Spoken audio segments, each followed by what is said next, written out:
तो hello everyone. तो आज हम देखेंगे कि अमूल का जो बिजनेस है बेसिकली कैसे आज मार्केट में ग्रो कर रहा है और कैसे इसने बिजनेस शुरू किया। और साथ साथ हम ये भी देखेंगे कि अगर आपको किसी भी मिल्क का बिजनेस शुरू करना है इंडिया के मार्केट में तो आप उसको कैसे शुरू कर सकते हो, उसमें क्या क्या डॉक्यूमेंट्स रिक्वायरमेंट होगी, क्या लाइसेंस चाहिए, फिर क्या क्या रजिस्ट्रेशन चाहिए, ये सारी चीजें हम देखने वाले हैं। कहाँ कहाँ आप इसे सेल कर सकते हो, फिर आपको इंडिया के मार्केट में कैसे ग्रो करना है आपको ये देखने को मिलेगा इस वीडियो में। साथ साथ में गवर्नमेंट की कौन कौन सी स्कीम्स का फायदा उठा सकते हो आप ये देखोगे। फिर कौन कौन से आपका यहाँ पे ये क्या बोलते हैं रेवेन्यू और प्रॉफिट क्या होगी इसमें आप वो देखोगे। और इन्वेस्टमेंट कितना लगता है, मिनिमम स्केल, मीडियम स्केल या फिर लार्ज स्केल, कॉमर्शियल स्केल पे, ये सब हम यहाँ पे देखने वाले हैं। तो सबसे पहले अमूल का बात करने से पहले हम ये बताएंगे पहले कि आपका एक फोटो यहाँ पे दिख रहा होगा, ये है वर्गीस कुरियन। एक मिनट, हाँ, ये है वर्गीस कुरियन। तो वर्गीस कुरियन जो थे बेसिकली इन्होंने एक रिसर्च किया था, रिसर्च भी नहीं कहेंगे, इनका एक आइडिया था कि हम लोग इंडिया का जो दूध का जो बिजनेस है ना, उस बिजनेस से इंडिया को हम एक काइंड ऑफ इतना बड़ा बिजनेस बनाएंगे इस दूध के बिजनेस को कि पूरा वर्ल्ड में इंडिया टॉप नंबर पे मिल्क कंज्यूमर कंट्री बनेगा। क्योंकि उस वक्त में लोगों के पास पैसे बहुत कम थे और बहुत कम ही लोगों के पास दूध का सप्लाई अवेलेबल होता था। क्योंकि उस वक्त में ऐसा था कि दूध बेचने वाले बहुत सारे हैं पर खरीदने वाले बहुत कम हैं, फिर बेचने वाले बहुत सारे हैं पर उनके पास पैसे, खरीदने वाले जब कम हैं तो फिर उनके पास पैसे भी बहुत कम रहेंगे, ठीक है ना।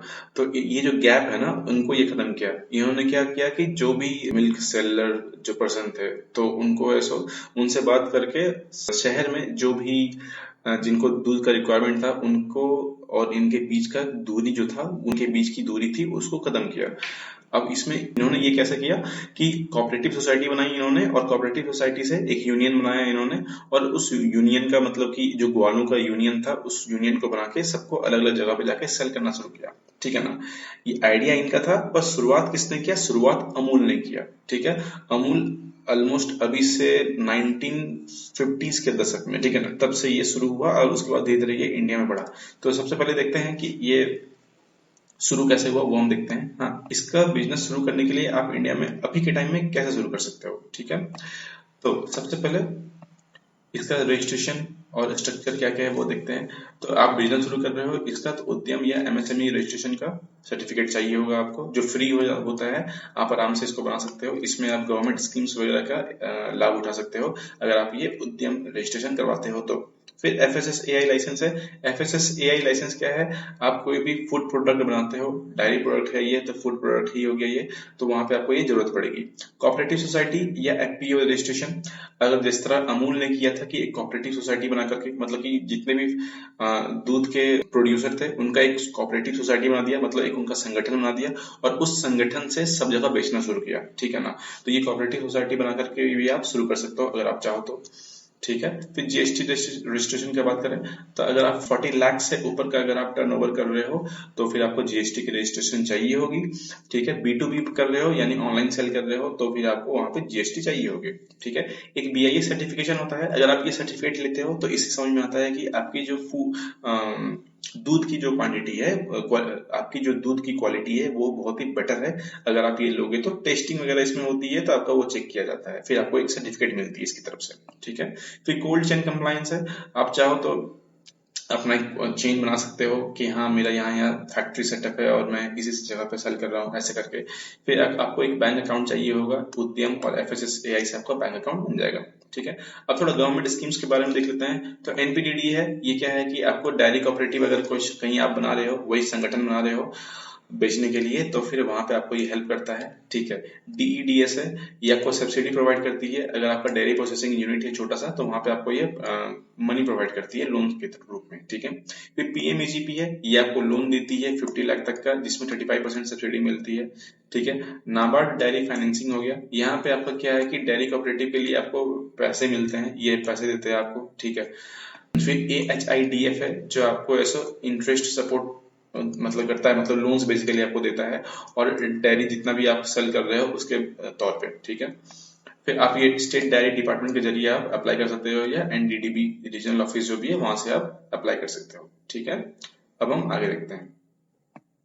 सोर्सिंग रॉ मटेरियल, आपको रॉ मटेरियल कहाँ से मिलेगा? तो रॉ मटेरियल वही मिल्क जो है, जो जो ग्वाले हैं उनसे आप जाके बात करो, ऑर्गेनाइज सिस्टम बनाओ, कलेक्टिव कॉपरेशन बनाओ और वहां पे जाके बात करके आप सेल करना शुरू करो। प्रोसेसिंग इक्विपमेंट है, पेस्चराइजर्स जो मशीन होता है, चिलिंग यूनिट्स दूध ठंडा करने के लिए, गर्म करने के बाद, फिर पाउडर मेकिंग मशीनरी भी अगर आप चाहो, जो अमूल पाउडर बनता है वो भी आप सेल कर सकते हो। फिर पैकेजिंग के लिए आपको बात करना पड़ेगा, pouches, containers, food grade diary वाला जो पॉचेज होता है उस तरह का कंटेनर्स आपको वो उसके लिए आपको बात करना पड़ेगा। ठीक है। कोल्ड चेन अगर आपको शुरू करना है तो एक चिलिंग सेंटर जो गाड़ियां में होता है, पीछे में रेफ्रिजरेटर लगा हुआ होता है, वहां पे आप वैसा वाला गाड़ी खरीद सकते हो और वो सब में आप दूर दूर जाकर के सेल कर सकते हो। ठीक है। अब हम देखते हैं यहाँ पे कि इन्वेस्टमेंट ईयर्स में कैसे आप शुरू कर सकते हो। मतलब सबसे मिनिमम लेवल पे शुरू करना है लोकल लेवल पे, तो 5 लाख से 15 लाख, चाहो तो 10 लाख के अंदर भी आपका हो जाएगा इसमें। फिर इसमें आपका बेसिकली क्या होगा, कलेक्शन सेंटर होगा, बेसिक चिलिंग मशीन जो होता है, लोकल फार्मर नेटवर्क आप अपना बना लो, जो कॉर्पोरेशन होगा वो बना लो, वहां से आप शुरू कर सकते हो 5 से 15 लाख। ठीक है। फिर अगर स्मॉल स्केल की बात करें तो पेस्चराइजेशन मशीन हो गया, बेसिक प्रोडक्ट लाइन हो गया, जो मशीन के अंदर जो वहाँ लाइन से बनी हुई है कि हाँ ये अभी ये दूध गर्म हुआ, उसके बाद फिर ठंडा करेंगे, ठंडा करने के बाद फिर उसको पैकेट में पैक करेंगे, तो ये सब एक लाइन हो गया। ठीक है ना, वो बनाने का सिस्टम हो गया। फिर लोकल डिस्ट्रीब्यूशन आप बना लो अपना कि कहाँ कहाँ आपको सेल करना है, तो इसके लिए आपको 25 से 75 लाख लगेगा। फिर अगर आपको फुल प्रोसेसिंग प्लांट बनाना है, मल्टीपल प्रोडक्ट्स बनाना है, जैसे दूध, दही, पनीर और भी बहुत सारे दूध के प्रोडक्ट होते हैं, वो सब अगर आपको सेल करना हो तो उसके लिए फिर आप 1 करोड़ तक का इन्वेस्टमेंट कर सकते हो। और रीजनल डिस्ट्रीब्यूशन भी कर सकते हो, मतलब पूरा स्टेट में चाहो या पूरा इंडिया में सेल कर सकते हो, ऐसा करके। ठीक है। फिर अगर हम देखें कि रेवेन्यू और प्रॉफिट क्या है, देखो डायरी जो है दूध का प्रोडक्ट पर डे का यूज है, सबको चाहिए होता है, हर घर में हर जगह यूज होता है। Resilient category with consistent demand, इसका डिमांड हमेशा लगातार रहेगा, कभी नहीं रुकने वाला। ठीक है। Cooperatives gain from volume aggregation, improving bargaining power and efficiency. अब देखो कहीं कहीं क्या होता है ना, जब अमूल शुरू हुआ था ना तो वहां पे बेसिकली कहानी क्या थी कि जितने भी ग्वाले थे, जो भी दूध देने वाले थे, उनका दूध देने का सिस्टम, वो खुद घर जाके दूध नहीं देते थे, उनके बीच में एक मिडिल मैन था, वो मिडिल मैन घर घर जाके दूध दे रहा था, तो वो मिडिल मैन ना ग्वालों का पैसा खा जाता था। तो ये प्रॉब्लम को खत्म करने के लिए अमूल ने एक कोऑपरेटिव यूनियन बनाया, ताकि सारे जो भी दूध देने वाले हैं उनको ऐसो एक ग्रुप बना करके और वहीं पे मशीन सेटअप करेगा और वहां से फिर लोगों को सेल करेगा घर जाकर, या फिर लोग जो है दुकान में आकर के खरीदेंगे।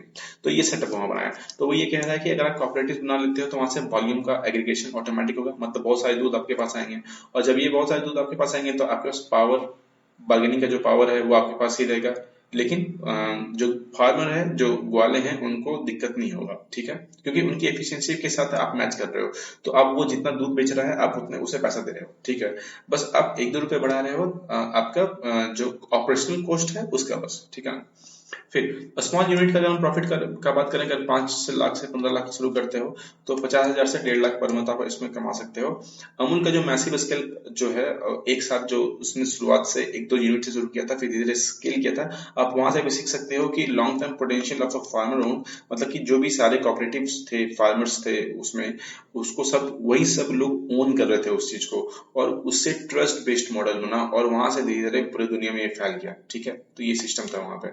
फिर ग्रॉस मार्जिन की अगर हम बात करें तो ग्रॉस, ये पता नहीं कहाँ से आ गया, ये वाला मैंने हटा दिया, ये बेसिकली पिछले वाले वीडियो से आ गया यहाँ पे। ठीक है। अब नेक्स्ट देखते हैं हम यहाँ पे कि सेल्स चैनल आप कहाँ कहाँ से सेल कर सकते हो। तो जो भी कंज्यूमर्स हैं या फिर जो रिटेलर्स हैं उनको जाके सेल करो पैकेट में पैक करके। ठीक है, घी हो गया, पनीर हो गया, कर्ड हो गया, मिल्क हो गया, ये सारे प्रोडक्ट को आपको सेल करना है अलग अलग स्टोर्स में जाकर के। ठीक है, रीजनल डिस्ट्रीब्यूटर का आप अपना एक नेटवर्क बना लो, उस नेटवर्क में फिर आप अपना अगर चाहो तो यहाँ पे सुपर मार्केट और एक्सपैंड करना चाहो तो सुपर मार्केट में आप जाके सेल कर सकते हो, मॉडर्न जो रिटेल चेन्स है वहां पे जाके आप बात कर सकते हो। ठीक है, आप बाहर भी एक्सपोर्ट कर सकते हो डोमेस्टिक ऑपरेशंस को लेकर के। ठीक है ना, ये सारी चीजें हैं। इकोसिस्टम की अगर हम बात करें तो डेयरी जो है बेसिकली इंडिया का स्ट्रॉन्गेस्ट और मोस्ट प्रूवन कोऑपरेटिव सेक्टर है, जो मार्केट में अभी चाहिए सबको।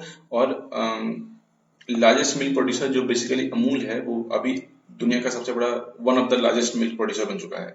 ठीक है ना, तो ये है। सो अगर आप शुरू करना चाहो तो इंडिया में आज भी शुरू हो सकता है, क्योंकि दूध की कमी की महसूस अभी बहुत दुकानों में होती है, तो आप अगर चाहो तो अभी भी सेल करना शुरू कर सकते हो उसे।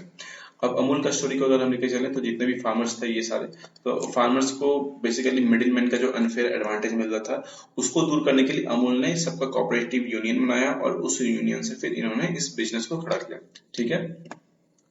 फिर की इनसाइट अगर हम देखें तो कमोडिटी जो मिल्क है या फिर आज जो पावरफुल ब्रांड बन चुका है अमूल का, वो फेयर ऑर्गेनाइजेशन से बना है। मतलब कि लोगों का ट्रस्ट जीता है। मतलब उसमें जो भी लोग काम कर रहे थे बेसिकली उनको ये बोला गया कि आप ही लोग ओनर्स रहोगे, हम सब ऑपरेशन करेंगे, ठीक है। मतलब कि दूध उन्हीं की तरफ से आएगा, बाकी काम करना हमारा होगा, ठीक है।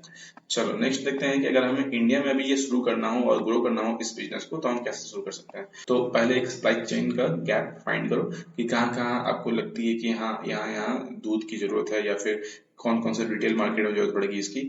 तो वो चीज आप देखो। फिर कहीं कहीं बहुत जगह ऐसा होता है कि मिडिल मैन अनफेयर एडवांटेज लेते हैं फार्मर्स का, तो उनको आप हटाने की कोशिश करो, ठीक है।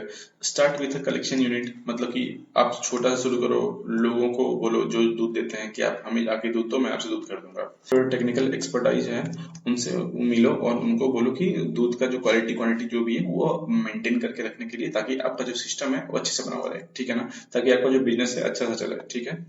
फिर अगर आप यहाँ पे देखें कि प्रोसेसिंग बॉटलनेक को हमें सॉल्व करना है। मतलब कि क्या, कि जो टेक्नोलॉजी है उनको अडॉप्ट करते हुए उनको और उसमें इनोवेशन लाते हुए आपको एक नया तरीके से दूध को सेल करना है, ताकि आपका मार्केट में चले। मतलब कि जैसे कि अमूल क्या करता है कि दूध को पहले पेस्चराइज करता है, पेस्चराइज करने के बाद फिर उसे ठंडा करता है, और ठंडा करने के बाद फिर उसको पैकेट में पैक करता है। तो वही टेक्नोलॉजी आप भी अपनाओ ताकि आपका बिजनेस चले मार्केट में, ठीक है।